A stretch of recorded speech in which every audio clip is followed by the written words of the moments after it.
नमस्कार दोस्तों। आज की तारीख है 18 जुलाई और आज हम लोग जो है द हिंदू के जो इम्पोर्टेंट एडिटोरियल्स हैं हमारे एग्ज़ाम के पर्सपेक्टिव से लेकर के, तो उनको हम लोग डिस्कस करेंगे। तो आज जो है काफ़ी आर्टिकल हैं जो अच्छे हैं, इन्हें डिस्कस करना है। तो ऐसे अपने पास जो है 7 आर्टिकल हैं।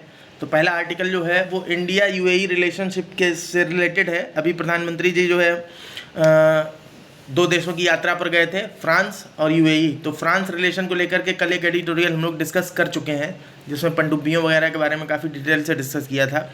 दूसरा दूसरा एडिटोरियल है अभी सरकार जो मानसून सत्र चल रहा है संसद का, शुरू होने वाला है।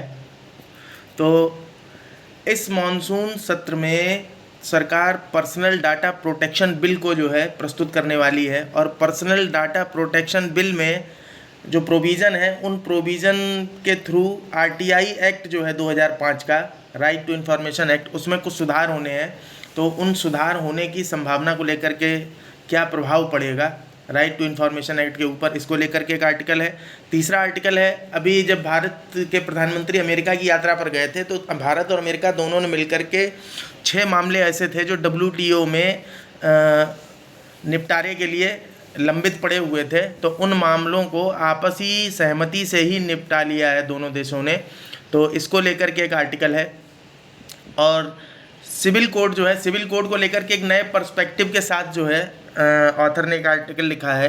तो इसको जो है एक बार हम लोग डिस्कस करेंगे। अच्छा आर्टिकल है।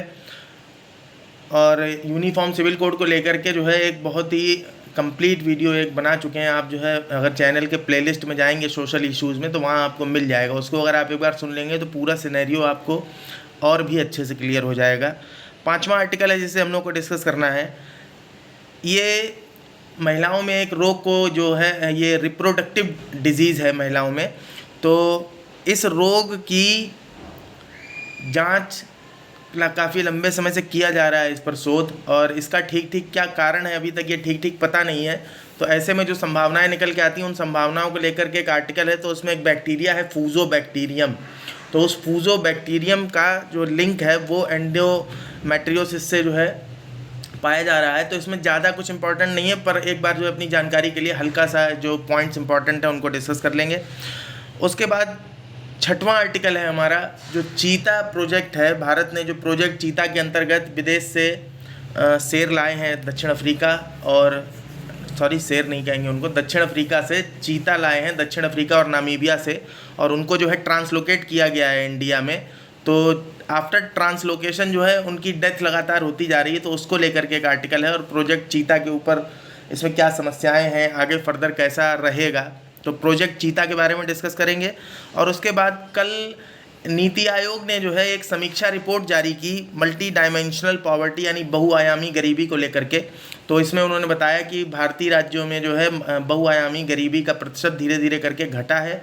तो इसको लेकर के एक आर्टिकल है। तो हम लोग जो है पहले चीता प्रोजेक्ट से स्टार्ट करते हैं क्योंकि इम्पॉर्टेंट आर्टिकल है। तो चीता प्रोजेक्ट के बारे में आप देख लीजिए कि जो प्रोजेक्ट चीता है, भारत का प्रोजेक्ट चीता, देखिए चीता को भारत में लाने की कोशिश क्यों कर रहे हैं ये समझ लीजिए पहले, कि चीता जो है वो इंडियन सब कॉन्टिनेंट में पहले यहाँ की जो है नेटिव स्पीसीज़ थी, और फर्दर धीरे धीरे करके क्या होता है 1952 में भारत से चीता पूरी तरह से गायब हो गया। वर्तमान समय में अगर एशिया की बात करें तो ये एक एशियाटिक स्पीसीज़ है चीता, और चीता इस समय केवल जो है ईरान में है और ज़्यादा नहीं है, बहुत कम, 100 से कम संख्या में रह गए, क्रिटिकली इंडेंजर्ड स्टेटस में है IUCN के, तो वहाँ पर कुछ रह गए। तो भारत में ये प्रोजेक्ट चीता लाया गया कि हम लोग जो है दक्षिण अफ्रीका और नामीबिया से चीता को यहाँ पे ला करके लोकेट करेंगे, रिलोकेट करेंगे, और उसके बाद में इनको यहाँ पे जो क्लाइमेट है यहाँ की उसके लिए एडेप्टिव बनाएंगे। और ऐसा तब तक करना है जब तक कि भारत में कम से कम जो है 35 चीता नहीं हो जाते हैं। तो अब हम लोग जो है इसके बारे में डिटेल से थोड़ा डिस्कस कर लेते हैं, इसको ध्यान से सुनिएगा आप। तो देखिए, इंडिया ने साउथ अफ्रीका और नामीबिया से चीते ला करके मध्य प्रदेश के कूनो नेशनल पार्क में रिलोकेट किए। और ये मुद्दा अभी चर्चा में इसलिए आया है कि अभी हाल चीते कई सारे हालांकि मर गए हैं, लेकिन अभी हाल फिलहाल में एक सूर्या नाम का चीता था। तो वो सूर्या नाम का चीता जो है वो जो अभी तक मरे हैं, देखिए ऐसा है कि ये चीतों को रिलोकेट करने में 2 तरह से रखा गया है। कुछ चीतों को जो है एक इनक्लोजर एनवायरनमेंट में रखा गया है, उनके लिए एक एरिया फिक्स कर दिया गया है कि इनको इतने एरिया के बीच में ही रहना है। और कुछ चीते जो हैं वो पूरी तरीके से फ्रीली कूनो नेशनल पार्क में घूम रहे हैं। तो अभी तक जिनकी डेथ हो रही थी वो जो है इनक्लोजर एरिया में रह रहे चीते थे। ये पहला चीता है सूर्या जिसकी डेथ जो है उस इनक्लोजर एरिया के बाहर यानी फ्रीली घूमते हुए भी हो गई है।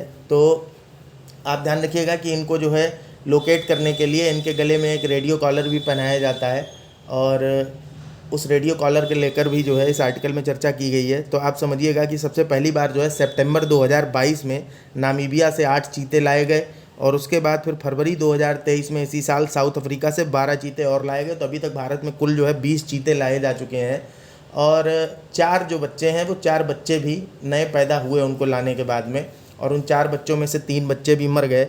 और नाम हैं सबके, सारे जितने चीते उनके नाम रखे गए हैं। जैसे जिन लोगों की अभी तक डेथ हो गई है तो उनके नाम थे शाशा था, उदय, तेजस, दक्षा, और अभी जो इनकी डेथ हुई है ये सूर्या। तो इस तरीके से उनके नाम हैं। तो हम लोग जो है इस प्रोजेक्ट के बारे में समझ लेते हैं कि ये प्रोजेक्ट जो है तो सितंबर 2022 में 8 चीते नामीबिया से और फरवरी 2023 में साउथ अफ्रीका से 12 चीते लाए गए, और इनको जो है मध्य प्रदेश के कूनो नेशनल पार्क में रखा गया। और टारगेट ये है कि हम अगले 10 साल तक हर साल 5 से 10 चीते लाते रहेंगे, और तब तक लाएंगे जब तक कि भारत में जो है संख्या स्टेबल मतलब कम से कम 35 चीते नहीं हो जाते। अब इनके साथ समस्या ये आ रही है कि ये साउथ अफ्रीका या नामीबिया में जहाँ रहते थे तो वहाँ पर जिन रिजर्व्स में ये रहते थे तो वो रिजर्व्स जो हैं वो फेंस्ड रिजर्व्स थे, मीन्स जो है वो एक तरह से बंद एरिया था। तो पहली बार जो है ये एक तो ओपन एरिया में रखे गए। दूसरा आप देख रहे होंगे कि साउथ अफ्रीका को आप देखेंगे तो अफ्रीका के एकदम दक्षिणी हिस्से में है, नामीबिया जो है एकदम उत्तरी हिस्से में है।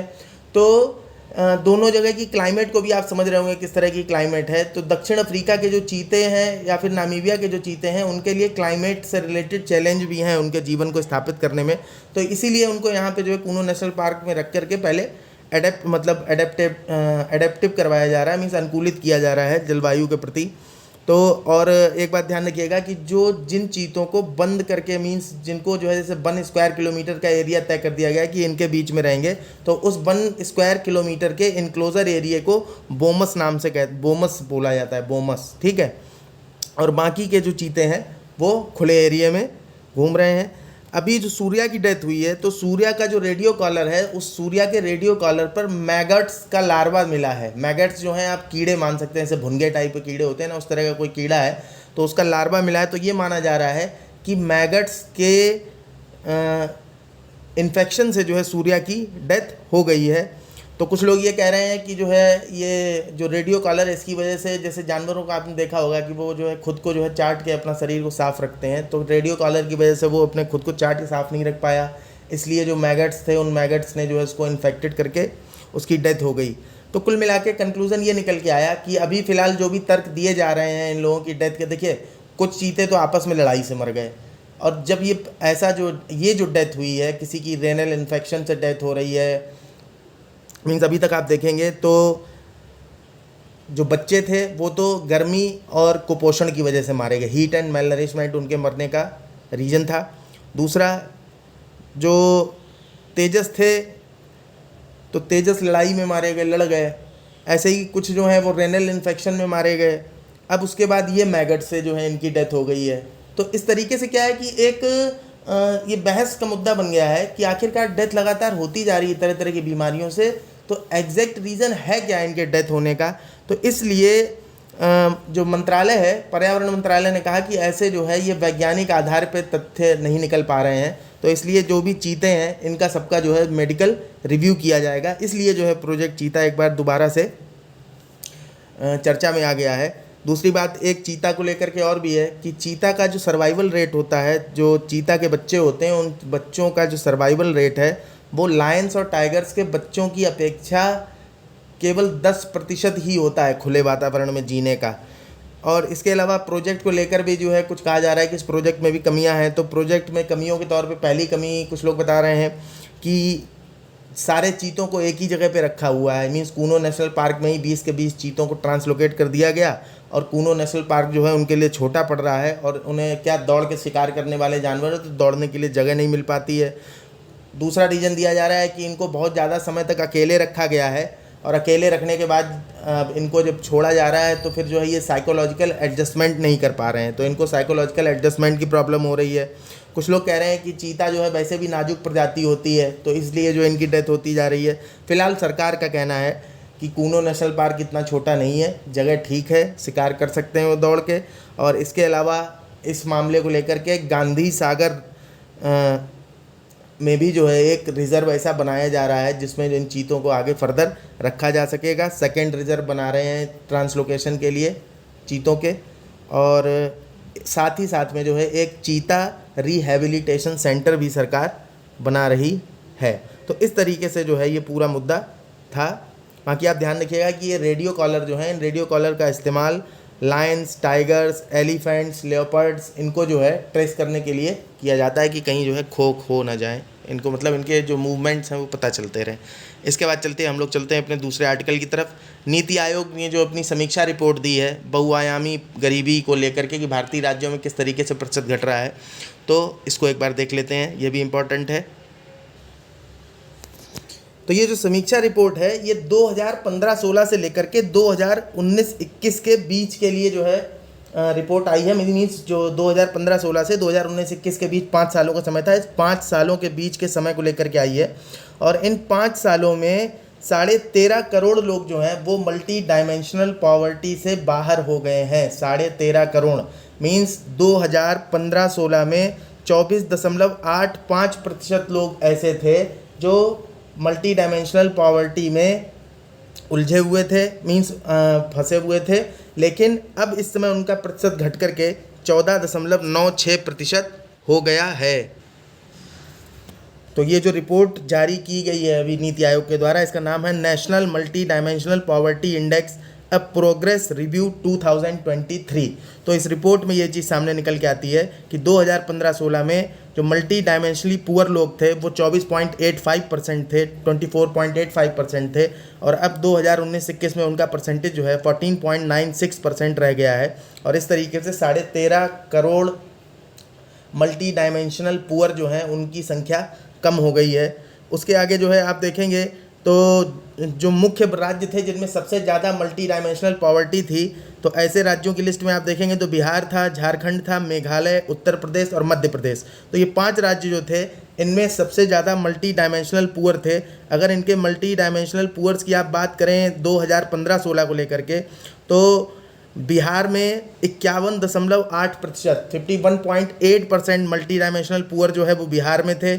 झारखंड में 42.1%, मेघालय में 32.5%, उत्तर प्रदेश में 37.6% और मध्य प्रदेश में 36.5% मल्टी डायमेंशनल पुअर थे 2015-16 के अनुसार। और अब जो है सब जगह प्रतिशत काफ़ी घट गया है। तो अब इस समय जो 2019-21 में मल्टी डायमेंशनल पुअर जो हैं according to the national family health survey 5, इस समय मध्य प्रदेश में प्रतिशत रह गया है मल्टी डायमेंशनल पुअर्स का 20.6%, मीन्स 36.5% से 20.6% रह गया। उत्तर प्रदेश में 37.6% से 22.9% रह गया।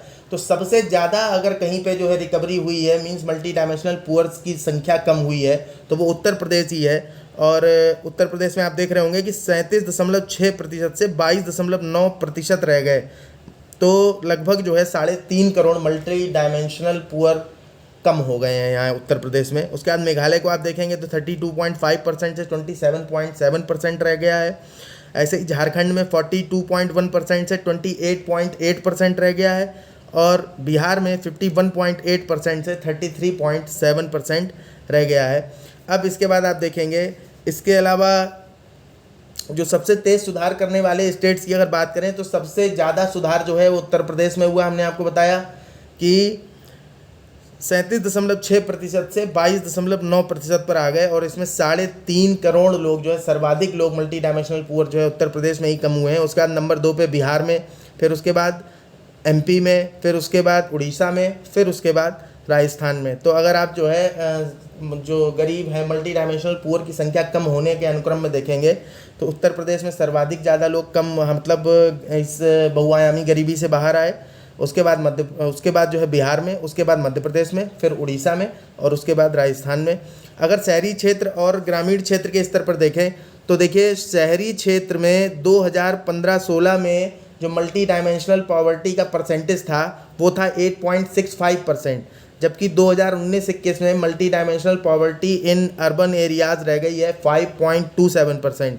और वहीं अगर ग्रामीण क्षेत्र की बात करते हैं तो ग्रामीण क्षेत्र में 2015-16 में जो पॉवर्टी थी वो थी 32.59%। देखिए इसको लेकर के जो है स्लाइड नहीं बनी है, तो स्लाइड पे नहीं, अगर आपको नोट डाउन करना है तो आप कॉपी पेन लेकर के नोट डाउन कर सकते हैं। तो हम लोग बात कर रहे थे ग्रामीण क्षेत्र की, तो ग्रामीण क्षेत्र में अगर मल्टी डायमेंशनल पॉवर्टी की बात करें, number of multi dimensional poors की बात करें तो 2015-16 में 32.59% थे, जबकि 2019-21 में 19.28% रह गए हैं। अब इस सब बातों से सबसे ज़्यादा इम्पोर्टेंट बात कि ये आखिरकार जो मल्टी डायमेंशनल पॉवर्टी इंडेक्स को लेकर के जो प्रोग्रेस रिव्यू आया है तो ये किस तरीके से किया गया, तो इसमें आप देखिए 3 इंडिकेटर रखे गए थे, स्वास्थ्य, शिक्षा और जीवन स्तर, मतलब health, education and life style. तो स्वास्थ्य, एजुकेशन और जीवन स्तर, इन तीनों को मिला करके 12 पैरामीटर शामिल किए गए थे और उन 12 पैरामीटर्स के आधार पर जो है ये मल्टी डायमेंशनल पॉवर्टी से रिलेटेड डाटा को रिलीज़ किया गया है। और वो स्वास्थ्य, एजुकेशन और जीवन स्तर से रिलेटेड 12 पैरामीटर्स कौन से हैं ये भी इंपॉर्टेंट है, इनको देख लीजिए आप। स्वास्थ्य से रिलेटेड पैरामीटर्स जो है, सबसे पहला था पोषण, दूसरा था बाल किशोर मृत्यु दर और तीसरा था मातृ स्वास्थ्य।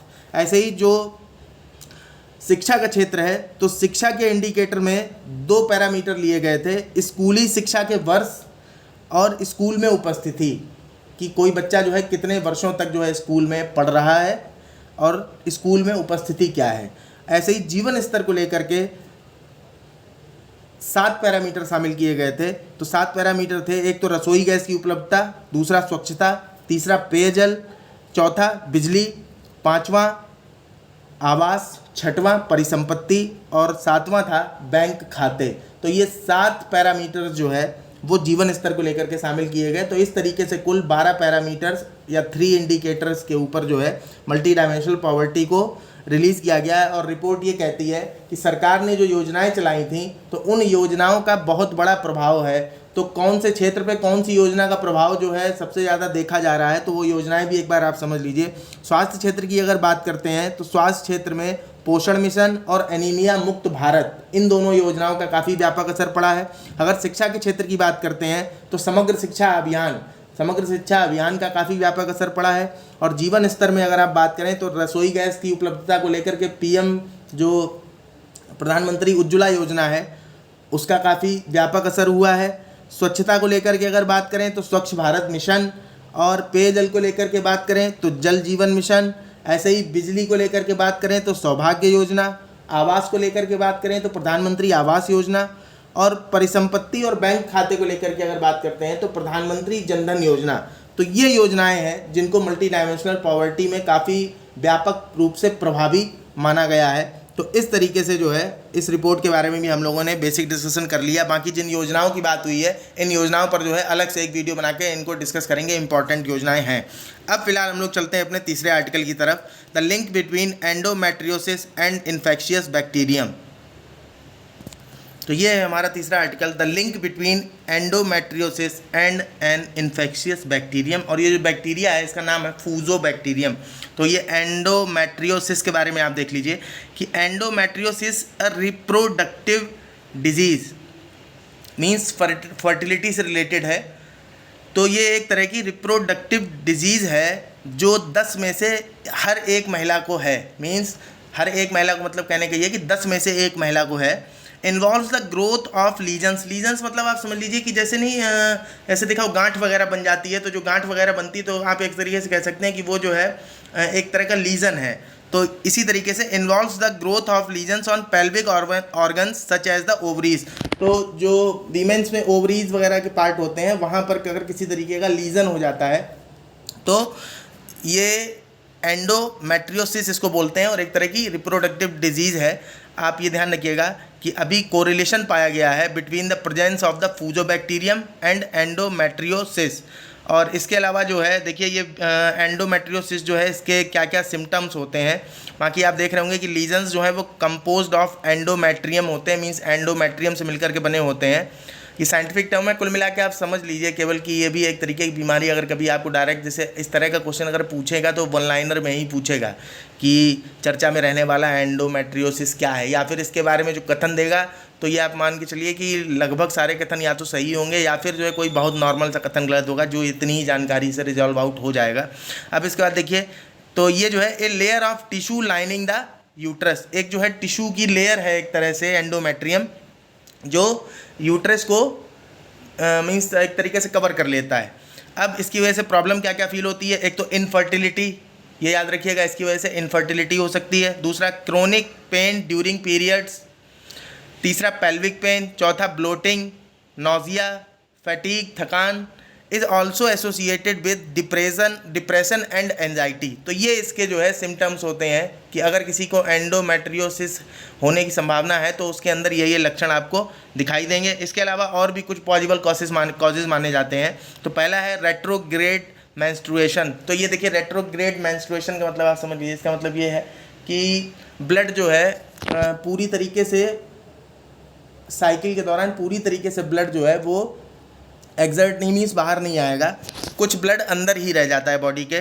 दूसरा लिंक टू गट माइक्रोब्स, इसके अलावा जो है इस बीमारी को इस बात से भी रिलेट माना जाता है कि कुछ जो है हमारे पेट में कुछ ऐसे बैक्टीरियाज हो सकते हैं जिसकी वजह से एंडोमेट्रियोसिस होता हो। इसके अलावा ये भी माना जाता है कि ये जो रेट्रोग्रेड मेंस्ट्रुएशन है, इस रेट्रोग्रेड मेंस्ट्रुएशन की वजह से हो सकता है कि ये फूजोबैक्टीरियम जो है वो गट माइक्रोब्स के साथ में मिक्स हो जाता हो, यानी वहाँ पे ये भी पहुँच जाता हो और इसकी वजह से आगे जो है फर्दर प्रॉब्लम होती हो। तो फूजोबैक्टीरियम जो है वो एक मेजर कॉजेज़ में से निकल के सामने आने की संभावना है। इसके अलावा आप ये बात याद रखिएगा कि फूजोबैक्टीरियम केवल इसी बीमारी से रिलेटेड नहीं है। फूजोबैक्टीरियम जो है इसके कई सारे रेप्लिकाज होते हैं, कई सारे इसके मतलब आप कह सकते हैं प्रतिकृति टाइप के हैं, कॉपीज़ हैं, जिनमें से कोई एक ही कॉपी है, एक दो कॉपी है जो इफ़ेक्ट करती है ह्यूमन बींग्स को। और स्पेशली जो है ये फूजोबैक्टीरियम जो है ये फ्लोरा ऑफ ह्यूमंस में पाया जाता है। फ्लोरा ऑफ ह्यूमंस का मतलब आप ऐसे समझ लीजिए कि जो हमारी बॉडी है, हमारी बॉडी के अंदर तरह तरह के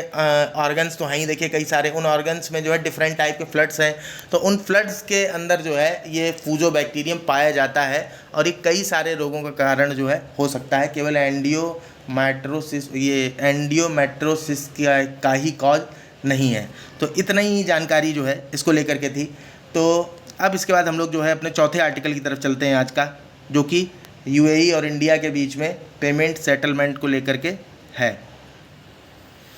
तो ये है आई ऑन एमिरेटी फ्लोज। एमिरेटी फ्लोज मतलब ये दोनों देशों के बीच में करेंसी और व्यापार को लेकर के जो पेमेंट सेटलमेंट को लेकर समझौते हुए हैं। अभी देखिए भारतीय प्रधानमंत्री जब फ्रांस के दौरे पे गए थे तो वो यूएई के भी दौरे पर गए वापसी के दौरान, और वहाँ पर जो है दोनों ही देशों के सेंट्रल बैंक के बीच में 2 MOU पर साइन हुए हैं और ये 15 जुलाई को जो है साइन हुए हैं। तो आप देख रहे होंगे the reserve bank of India and the central bank of UAE agreed on 15 July to establish a framework, जिसके तहत एक फ्रेमवर्क जो स्थापित किया गया, enabling the use of the 2 currencies local currencies for cross border transactions, कि हमारे बीच में अब आगे जो लेन देन होगा तो वो हम अपनी ही करेंसी में कर लेंगे। यूएई की करेंसी है दिरहम और भारत की करेंसी है रुपया। तो इस तरीके से क्या होगा कि हम लोग देखें, अभी कुछ दिन पहले हम लोगों ने एक आर्टिकल डिस्कस किया था इंटरनेशनलाइजेशन ऑफ रुपी। तो वहाँ हम लोगों ने डिस्कस किया था कि जो है कन्वर्टिबिलिटी ऑफ रुपी इस इशू से रिलेटेड है, या फिर क्या एक्सेप्टेंस है आपकी करेंसी की दुनिया में, देश आपकी करेंसी को किस तरीके से एक्सेप्ट करते हैं। तो इन चीज़ों पर टिका रहता है इंटरनेशनलाइजेशन ऑफ करेंसी। तो ये जो है एक कदम माना जा रहा है कि भारत और यूएई के बीच में जो लोकल करेंसीज़ में ट्रेड से रिलेटेड पेमेंट सेटलमेंट होंगे, इससे जो है इंटरनेशनलाइजेशन ऑफ रुपी को जो है मीन्स ताकत मिलेगी। तो आगे कहते हैं कि दोनों देशों ने जो MOU साइन किए हैं उनके अंदर क्या है कि अब आगे पेमेंट किए जा सकते हैं इंडियन रुपी और यूएई दिरहम दोनों को लेकर के। मीन्स जैसे भारत अगर कुछ खरीदेगा तो वो दिरहम में पेमेंट कर देंगे, रुपए में पेमेंट कर देंगे। मतलब आप ऐसे समझ लीजिए कि कुल मिला के दोनों देशों की मुद्राएं एक दूसरे से ले सकते हैं जो भी देना चाहे। ठीक, जैसे भारत अगर कुछ खरीदता है तो वो उन्हें दिरहम दे के ख़रीद लेगा। ये डॉलर का, यूरो का, जो बड़ी बड़ी मुद्राएं हैं, इनका चक्कर नहीं रह जाएगा। तो इसके कुछ फ़ायदे भी हैं, इसके कुछ नुकसान भी हैं, तो उन्हीं को लेकर के ऑथर ने ये आर्टिकल लिखा है कि क्या क्या फ़ायदे हो सकते हैं और क्या क्या नुकसान होंगे। फिलहाल ये समझ लेते हैं कि ये समझौते आखिरकार जो है किस तरीके के हैं। तो आप ये ध्यान रखिएगा कि ये जो समझौता हुआ है दोनों करेंसीज़ के बीच में, तो देखिए विदेश के साथ जब व्यापार करते हैं हम तो दो तरीके के अकाउंट काम करते हैं, एक तो होता है करंट अकाउंट, एक होता है कैपिटल अकाउंट। तो करंट अकाउंट ट्रांजैक्शन जो है वो 100% पूरी तरीके से करंट अकाउंट ट्रांजैक्शन में जो है पेमेंट हम दोनों लोकल करेंसीज में कर पाएंगे दोनों ही देश। जबकि जो कैपिटल अकाउंट ट्रांजैक्शन होंगे तो कैपिटल अकाउंट ट्रांजैक्शन केवल कुछ परमिटेड एरियाज ही होंगे, मींस परमिटेड ट्रांजैक्शंस ही होंगे, सर्टेन कुछ उन्हीं पर ही जो है दोनों करेंसीज में ट्रांजैक्शन किया जा सकेगा। और इसके बाद फर्दर जो है दोनों देशों के जो सेंट्रल बैंक्स हैं वो आपस में एक पेमेंट मैसेजिंग सिस्टम भी एस्टैब्लिश कर लेंगे। तो ये पूरा जो है एग्रीमेंट का एक आप देखेंगे तो ये मतलब बेनिफिट समझ में आता है। ये पूरी जो है मैकेनिज्म हो गई एक तरीके की, और इस पूरी मैकेनिज्म को मिला करके बोलेंगे local currency settlement system. Okay, तो ये लोकल करेंसी सेटलमेंट सिस्टम के अंदर करंट अकाउंट ट्रांजैक्शन में 100% लोकल करेंसीज का यूज़ हो पाएगा दोनों देशों के बीच में, और जो कैपिटल अकाउंट ट्रांजैक्शंस हैं उसमें जो परमिटेड ट्रांजैक्शंस होंगी उनमें यूज हो पाएगा। और साथ में जो है एक पेमेंट मैसेजिंग सिस्टम जो है दोनों देशों की सेंट्रल बैंक मिलकर के डेवलप करेंगे, और इस पूरे मैकेनिज्म को मिला जुला कर कहा जाएगा लोकल करेंसी सेटलमेंट सिस्टम। इसके देखिए क्या क्या बेनिफिट्स हो सकते हैं। तो इसके बेनिफिट्स में आप देख सकते हैं कि जो रुपये और दिरहम, जैसे सपोज़ करिए कि अब हमने कुछ ख़रीदा तो हम उन्हें अपना रुपया दे सकते हैं, और अगर उन्होंने हमसे कुछ ख़रीदा तो वो अपना दिरहम दे सकते हैं। तो इसमें सबसे बड़ा जो फ़ायदा होगा वो ये होगा कि रुपये और दिरहम के बीच में एक अपने तरह का अलग एक्सचेंज रेट जो है जनरेट हो जाएगा। जब दोनों देशों की आपस में ये सहमति है तो दोनों देश अगर चाहेंगे तो अपनी मुद्राओं के बीच में जो है एक आइसोलेटेड एक्सचेंज रेट को स्थापित कर सकेंगे। तो इससे क्या होगा कि इंटरनेशनल एक्सचेंज रेट का इन दोनों मुद्राओं पर कोई असर नहीं पड़ेगा, और इंटरनेशनल एक्सचेंज रेट का जब असर नहीं पड़ेगा तो दोनों देशों के बीच व्यापार जो है वो किसी तरीके से प्रभावित नहीं होगा, या फिर किसी की करेंसी से किसी को नुकसान नहीं होगा। अब जैसे मान लीजिए कि आप ऐसे समझिए इस बात को कि मान लीजिए कि रुपए इस भारत ने दिरहम खूब ले लिया व्यापार करने में, हमने खूब एक्सपोर्ट किया, एक्सपोर्ट करके बदले में हमने उनका दिरहम ले लिया, और अचानक से उनके दिरहम की कीमत इंटरनेशनल एक्सचेंज रेट में गिर जाती है। तो उसमें क्या होगा, हमें नुकसान हो जाएगा। जब उनके पैसे की कीमत गिर जाएगी तो फिर हम ज़्यादा पैसा लगा करके कम सामान खरीद पाएंगे, तो हमें नुकसान होगा। तो ये जो इंटरनेशनल एक्सचेंज रेट का ये जो इम्पैक्ट पड़ता है करेंसी के ऊपर, ये इम्पैक्ट फर्दर नहीं पड़ेगा। तो इस तरीके से मतलब ये हुआ कि दोनों ही करेंसी जो है वो इंटरनेशनल एक्सचेंज रेट को लेकर के इनमें कोई रिस्क नहीं रह जाएगा, जैसे डॉलर यूरो इनको लेकर के जब एक्सचेंज रेट में अंतर आता है तब। दूसरा बेनिफिट जो होगा कि आपस में जो एक्सचेंज रेट है वो दोनों लोग जो है बाइलेटरली डिसाइड कर सकते हैं। तो जब बाइलेटरली डिसाइड कर सकते हैं तो किसी तरीके से नुकसान होने की संभावना नहीं रहेगी। जैसे सपोज करिए कि इन केस अगर हमारे पैसे की कीमत गिर भी जाती है तो हम बाइलेटरली इस चीज़ को डिस्कस करके डील कर सकते हैं कि दूसरे देश को नुकसान ना हो। तीसरा आप देखिए कि जो लोकल करेंसी सेटलमेंट सिस्टम है वो एक तरीके से उदाहरण के तौर पर काम करेगा। बाकी आगे जिन देशों के साथ भारत जो है बाइलेटरल अकॉर्ड्स यानी बाइलेटरल एग्रीमेंट्स साइन करेगा तो वहाँ पर भी जो है करेंसी से लेकर के या करेंसी से रिलेटेड एग्रीमेंट्स को साइन करने में भारत को आसानी होगी। उदाहरण के तौर पर हम बता सकते हैं कि देखिए हमने यूएई के साथ भी जो है एक एग्रीमेंट कर रखा है। अब इसके बाद जो कहते हैं कि ये जो साइन हुआ है, ऑथर कहते हैं कि आखिरकार इसका जो है इम्पैक्ट क्या होगा, आप ये देखिए आगे। तो इम्पैक्ट को लेकर के ऑथर बोलते हैं कि मई 2022 में भारत और यूएई के बीच में कॉम्प्रिहेंसिव इकोनॉमिक पार्टनरशिप एग्रीमेंट जो है साइन हुआ है, और उसके बाद से दोनों देशों के बीच में ट्रेड जो है बढ़ा है, और इसमें यूएई जो है वो ट्रेड सरप्लस में है। मतलब कुल मिला के कहने का ये है कि जो हमारा बैलेंस ऑफ पेमेंट है, जो भुगतान संतुलन है, वो यूएई के पक्ष में ज़्यादा है। तो कहते हैं कि इसमें यूएई को फ़ायदा ज़्यादा, मीन्स अभी इस समय क्या है कि यूएई को भारत जो है ज़्यादा भुगतान कर रहा है अगर बैलेंस ऑफ पेमेंट उसके पक्ष में है। तो जब ट्रेड सरप्लस में यूएई है तो इसका मतलब ये हुआ कि यूएई जो है वो इंडिया को इस समय ज़्यादा एक्सपोर्ट कर रहा है। देख बट इंडिया और यूएई के बीच का जो व्यापार है $85 बिलियन का टोटल व्यापार है। तो इस $85 बिलियन के व्यापार में अभी यूएई का एक्सपोर्ट जो है वो ज़्यादा, पहले इंडिया का एक्सपोर्ट ज़्यादा था ये कंडीशन बदलना शुरू हुई 2019-20 के आसपास से। तो 2019-20 के पहले जो है इंडिया का एक्सपोर्ट ज़्यादा था, अब उसके बाद में जो है धीरे धीरे करके यूएई का एक्सपोर्ट ज़्यादा हो गया। तो पेमेंट जो है कहते हैं कि पेमेंट ज़्यादा अभी इंडिया को करना पड़ रहा है। तो रुपए में जब पेमेंट करेंगे तो यूएई के पास जो रुपया पहुंचेगा, तो यूएई के पास उतना रुपया पहुंचने के बाद एक तो देखिए एक तरीका है कि हमें हमारा रुपया भी जो है वापस कर सकते हैं पेमेंट के तौर पर, है ना। तो और दूसरा, अगर रुपया जो है बहुतायत में इनके पास हो जाता है तो इन्हें जो है कुछ ऑप्शन ऐसे ढूंढने पड़ेंगे यूएई को कि कहाँ पर जो है वो रुपए को आगे यूज़ कर सकते हैं। तो कहते हैं कि दो तरीके हैं। एक कि जो यूएई बेस्ड फर्म्स हैं वो इंडिया में अपने इन्वेस्टमेंट को और ज़्यादा बढ़ाएं, तो उसमें जो है रुपये का इस्तेमाल किया जा सकता है।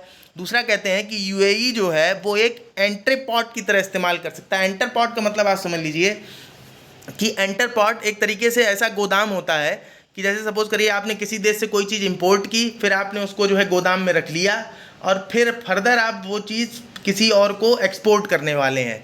तो ये गोदाम में उस समय जो रखी जा रही है, इस गोदाम को एंटरपॉट कहते हैं। इसमें किसी तरीके का कोई सीमा शुल्क वगैरह बीच में नहीं लगाया जाता। तो कहते हैं कि इंडियन करेंसी के लिए यूएई जो है वो एक एंटरपॉट की तरह काम कर सकता है। मतलब ये कि जो इंडियन फर्म्स हैं यूएई में, वो फर्म्स जब फर्दर वेस्ट एशिया के किसी अदर कंट्री के साथ में जो है व्यापार करती हैं, जैसे उदाहरण के तौर पर कहते हैं कि रशिया को लेकर के हो गया या फिर वेस्ट एशियन कंट्रीज़ को लेकर के हो गया, तो इस तरह के व्यापार में जो है वो रुपया या दिरहम जिसकी भी ज़रूरत हो, तो इसके लिए एक जो है एंटरपॉट, एक गोदाम की तरह काम कर सकता है यूएई। ठीक है।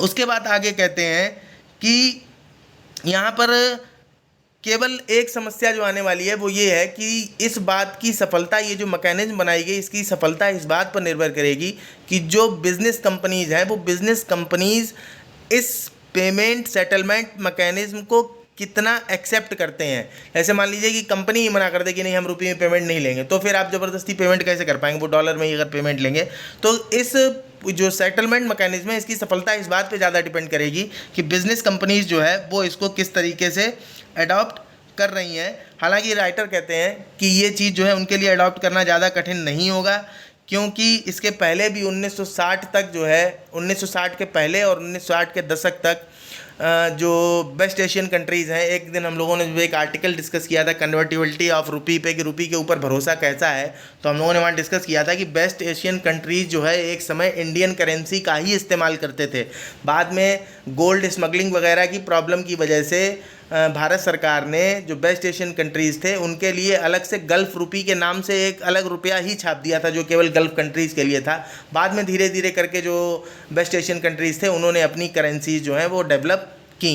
तो कहते हैं कि पहले से हमारे बीच में जो है काफ़ी विश्वास वाली स्थिति थी मुद्रा को लेकर के, तो स्वाभाविक रूप से हमारे और उनके बीच में ये समझौता होना लाजमी था, या ये इसमें कुछ जो है बड़ी बात नहीं है। बस कुल मिलाकर अंत में कंक्लूड करते हैं, कहते हैं कि देखिए आने वाले भविष्य में जो बिज़नेस हैं वो कोल्ड इकोनॉमिक लॉजिक्स के ऊपर ही चलेंगे। यहाँ देखिए कोल्ड इकोनॉमिक लॉजिक का मतलब समझ लीजिए, पहले कोल्ड लॉजिक का मतलब समझ लीजिए। कोल्ड लॉजिक का मतलब ये है कि एक तरीके से ऐसा तर्क जो पूरी तरीके से जस्टिफाई ना करता हो घटना को, या फिर जो है मतलब आप समझते हैं कि काउंटर कर देता है। जैसे आप सपोज़ करिए कि दंगे फसाद को रोकने के लिए बल का प्रयोग किया गया, तो बल का प्रयोग करने से ही कभी कभी दंगे फसाद भी हो जाते हैं।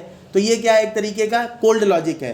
जैसे किसी कंपनी में कई सारे कर्मचारी काम करते हैं, लेकिन कुछ कर्मचारी जो हैं उनको उनकी परफॉर्मेंस के बेस पर आपने, केवल उनकी परफॉर्मेंस किसी दिन की ख़राब थी तो आपने उन्हें निकाल दिया, लेकिन ये ज़रूरी नहीं है कि उनकी हर दिन की परफॉर्मेंस उतनी ख़राब हो सकता है कि उनकी परफॉर्मेंस जो है उनके किसी व्यक्तिगत कारण की वजह से ख़राब रही हो कुछ दिनों में, तो इस तरीके से क्या होगा, फर्दर कंपनी को नुकसान होगा। तो ये कोल्ड लॉजिक है। तो ऐसे ही जब कोल्ड इकोनॉमिक लॉजिक की बात करेंगे तो आपने देखा कि कोविड-19 के दौरान दुनिया में जो सप्लाई चेन्स को लेकर के या फिर करेंसीज़ को लेकर के, या इस समय आप देख रहे होंगे किस तरीके से करेंसीज़ के वॉर चल रहे हैं, कोई देश किसी पे सैंक्शन लगा दे रहा है, कोई युद्ध लड़ रहा है। तो ये जो इस तरह का सिनेरियो बना हुआ है वर्ल्ड ऑर्डर में, इस वर्ल्ड ऑर्डर में ये जो काओस की स्थिति उत्पन्न हुई है, इस काओस की स्थिति में जो आगे चलने वाला बिजनेस है, जो इकोनॉमिक डेवलपमेंट है, वो कोल्ड लॉजिक्स पर ही चलने वाला है। जब सब जो है सेल्फ डिपेंडेंट होने की कोशिश करेंगे तो फिर इन्हीं कोल्ड लॉजिक्स पे चलेगा। मतलब कुल मिला के कि हम आपस में लोकल करेंसी में व्यापार किए ले रहे हैं, तो आप देख रहे होंगे कि डॉलर और यूरो और जो इंटरनेशनल एक्सचेंज रेट है उसका कोई बहुत इम्पैक्ट हमारे ऊपर पड़ने वाला नहीं है। तो हमने एक तरीके से क्या कोल्ड लॉजिक का इस्तेमाल कर लिया। तो कहते हैं कि आगे बिजनेस जो है वो ऐसे ही कोल्ड लॉजिक्स पे चलने वाले हैं, लेकिन ये बात ध्यान रखनी है कि जहाँ एक तरफ इनसे बेनिफिट है, वहीं इनसे दूसरी तरफ बहुत सारे नुकसान होने की भी संभावना है। तो जब भी कोई नीति बनाते हैं, कोई पॉलिसी फॉर्मुलेशन करते हैं इस तरीके के बिजनेस को लेकर के, तो उन रिस्क्स को भी ध्यान में रखना चाहिए। अब देखिए करेंसी को लेकर के रिस्क क्या हो सकता है, आप सिंपल से समझ लीजिए कि करेंसी का हमने आपको पहले भी एडिटोरियल में एक दिन डिस्कस किया था कि करेंसी का काम है मुद्रा खरीदना, मुद्रा का काम है सामान खरीदना। तो परचेजिंग पावर अगर घट गई तो यही करेंसी रिस्क है। और परचेजिंग पावर घटने के क्या क्या तरीके हो सकते हैं, तो आप समझ रहे हो। परचेजिंग पावर घटने का एक तरीका तो डिवैल्यूएशन है कि पैसे की कीमत गिर गई, और दूसरा है कि अगर एक्सेप्टेंस मतलब कुल मिला के पैसे की कीमत जिन जिन बातों से गिरती है वो सारी बातें जो है वो करेंसी रिस्क से रिलेटेड होती हैं। तो और एक चीज़ आप ये ध्यान रखिएगा, यहाँ पे एक्स्ट्रा एक चीज़ आपको और बता देते हैं कि आप लोगों ने सुना होगा कभी हेज फंड्स का नाम सुना होगा।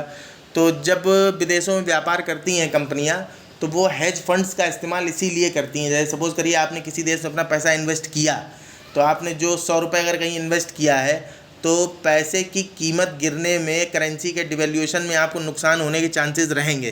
तो इसीलिए जो है किसी ऐसे दूसरे प्राइवेट फंड में निवेश कर दिया जाता है कि दोनों में रिलेशन अपोजिट हो।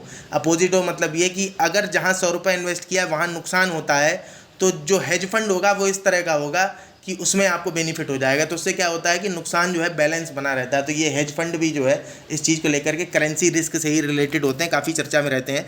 तो आज के अभी जो है 4 आर्टिकल जो है इस वीडियो में होगा, उसके बाद इसका पार्ट 2 अभी जो है थोड़ी देर बाद डालेंगे।